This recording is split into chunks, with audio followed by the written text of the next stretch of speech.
Alright, today we're talking about a bit of a mysterious project that's happening or maybe happening out in Beverly Hills. Check it out. So this one is called One Beverly Hills. It's sitting in the heart of Beverly Hills on what's considered to be one of the most desirable plots of land in the United States. The proposed project for this site is pretty cool. There's a couple condo towers, a hotel, a ton of retail and restaurants. What's weird though is that if you go back a couple of years, there was this never-ending string of press regarding this project, whether it was the proposal itself or getting the city council on board, all of that. I actually had this one on my list and I was stoked to report on this story once it finally broke ground, but here we are in the summer of 2023 and I haven't heard a peep about the project at this point for over a year. Today, let's dive into the story of what will hopefully become one of the greatest commercial real estate projects that Beverly Hills has ever seen. That's if it actually comes to fruition. So let's start by talking about the location. The property in question is located right here in this triangle-shaped lot where Wilshire and Santa Monica intersect. It's a 17.5 acre site that currently houses the Waldorf Astoria Beverly Hills, the Beverly Hills Hotel, and the mostly empty lot west of Merv Griffin Way is where the majority of the new development would be happening. The plan here is to build 2 high-rise residential buildings with 303 total condos. They're building a new 10-story hotel as well. That would have 42 suites, and then there would be another 37 residential units in this building. The complex will also have a 4-story building with 35,000 square feet of retail and dining. And you guys can see in these photos just how lush the grounds are. That's probably my favorite part. They're actually reserving around 8.5 acres for designated gardens, half of those which will be open to the public,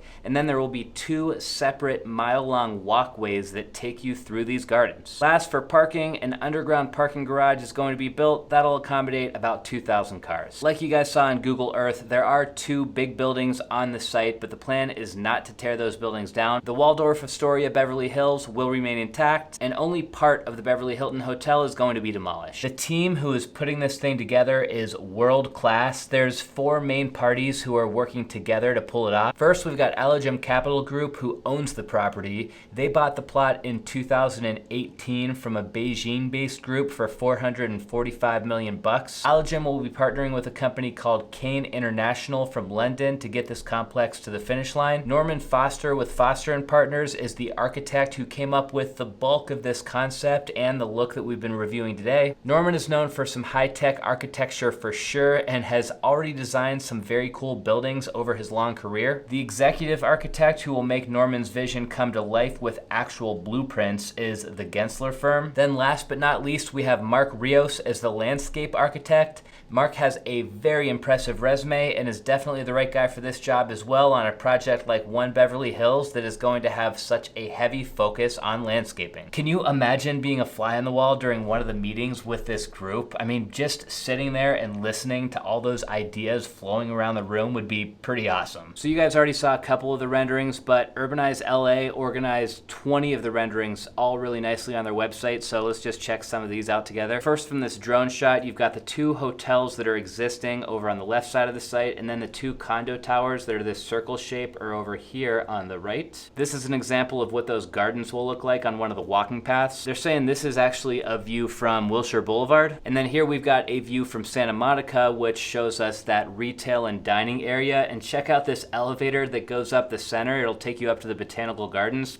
Pretty sweet. This is what it would look like if you're staying on the 3rd floor of the Beverly Hilton Hotel and looking out at the gardens. I kind of have a hard time believing that it's going to be this lush, but if they can pull it off, how cool would that be? The Beverly Hilton Hotel pool would actually also be redesigned as part of this project. They're calling this a residential drop-off area, I'm guessing for one of the condo towers. Based on the description, I'm pretty sure this is a rendering of one of the interiors of those condo units. Just look at those details. Another rendering of one of the interiors, just looking out the other direction. We've got one of the condo towers swimming pools that has this waterfall behind it. When you arrive at the Beverly Hilton Hotel, you're now going to be looking out to these botanical gardens. Here they're showing the conference center that they plan to remodel, which is also, I believe, in the Beverly Hilton Hotel. This is a nighttime shot of one of the smaller residential units in the condo tower. And then here is one of the new hotel suites, which looks like it has its own pool or spa right in the middle. They're saying this is one of the hotel suites as well, and this room is massive. I cannot imagine how much this would cost per night. Then they round it out with this aerial shot, which shows us kind of what we were looking at the start of the video. you've got the 2 existing hotels over here on the right.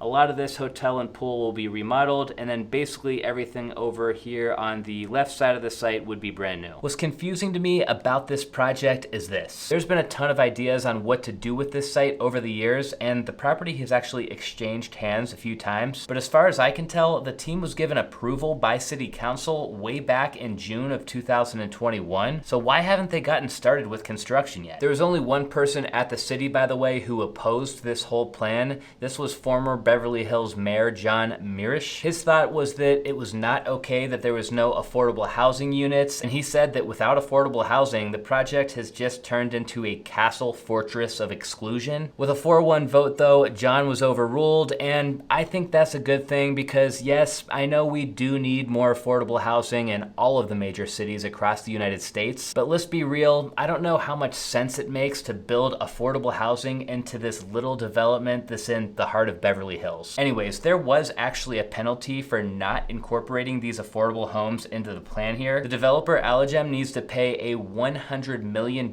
fee called a public benefit fee over the next 8 years. So this is basically like a $100 million penalty for not building affordable housing units in this complex. Ouch. Back to the development itself, these buildings are going to be built with all of the LEED certifications, the SMART certifications. They're built to be sustainable. They're basically being built for the future. A company called Glumac led the pack as the consultants for all of these sustainability efforts at the project, and they outlined the plan great on their website. For sustainability, they're going to use water smart species of plants. They'll do water collection and reuse gray water for all irrigation. As part of their human-centric design, they're doing keyless doorways, touchless elevation controls, and entry and occupancy sensors that turn lights on and off for you. They're doing what they call healthy buildings, which keep the facades open for natural ventilation. They'll use a dedicated air supply to each residence, and the building will come with a reverse osmosis water system. Then last, these buildings will be what they call intelligent. Here, they'll store energy in batteries, and the irrigation systems are optimized to keep moisture levels where they need to be for all of the terrace greenery. Pretty cool. I'm definitely all for designing buildings this way. I think for one, it's the right thing to do, and out in California, now that I think about it, it's probably the mandatory thing to do. So this is a weird one, you guys. I'm not gonna lie. On one hand, we're looking at one of the coolest real estate development projects the state of California has ever seen, and it kind of looks like it's on the brink of getting started. But on the other hand, I can't help but wonder if something fell apart with the team here or the financing at One Beverly Hills, and maybe this coveted site is just gonna continue to sit vacant for the foreseeable future. We are in a tough time for real estate developers, there is no doubt about that. If the developer bought this site back in 2017 and they planned on borrowing a few $billion to do this build at, let's say, a 5% interest rate, well, with how high interest rates are at today, we're talking tens of millions of dollars more per year that these guys would need to be out of pocket just to pull this whole thing off. I'm just speculating though, there's no telling what's going on for sure over at One Beverly Hills.